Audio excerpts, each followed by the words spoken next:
So we're going to do another cocktail with a peach syrup here from Alley 26. And normally when we show you cocktails with our syrups, we really like to feature the syrup way out front, that make a really obvious use of the flavor. But sometimes, for those of us who really like a stirred cocktail, a more spirit-forward cocktail, as we like to say, you know, a drink where you can actually taste the underlying spirit and have that be the star of the show.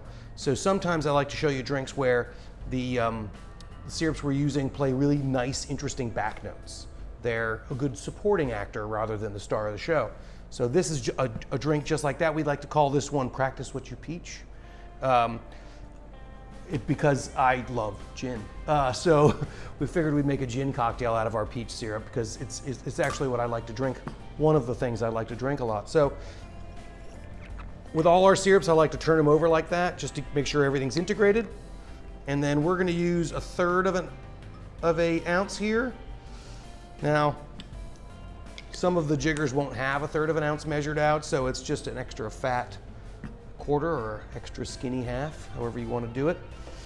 And then we're going to use some of these Bittermen's Buckspice ginger bitters. They are really nice because anytime you want to know what a bitters tastes like, put a little on your finger and just taste it like that.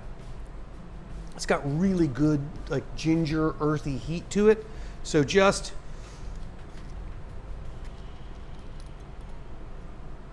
2, 3, 4, 5, and 6 drops of that. 6 drops is about 1 dash. So that's 1 dash out of a normal kind of dasher bottle that you would normally use for bitters. And I think that's right about what we're looking for this. And then 2 ounces of, I like a London Dry gin for this. As with a lot of these, especially the spirit forward drinks,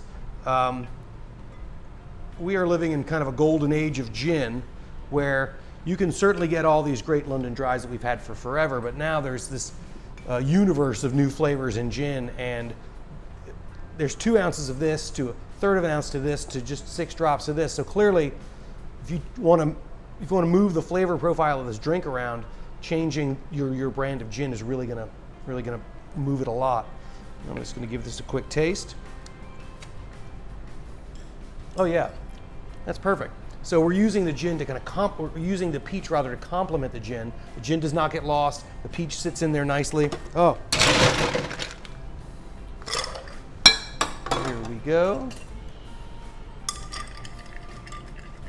A couple stirs here.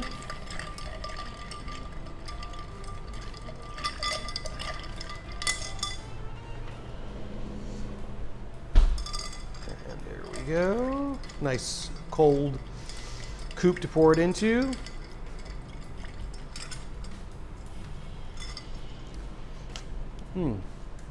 So this is North Carolina. We can't sell you the gin here because that would be or in bottle form. But everything else pretty much is available at Mixers and Mercantile here at the bar.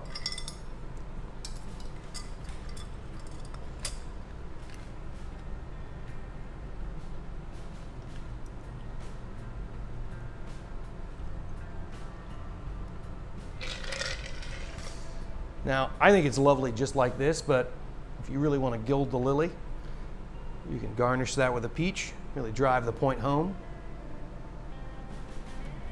Enjoy.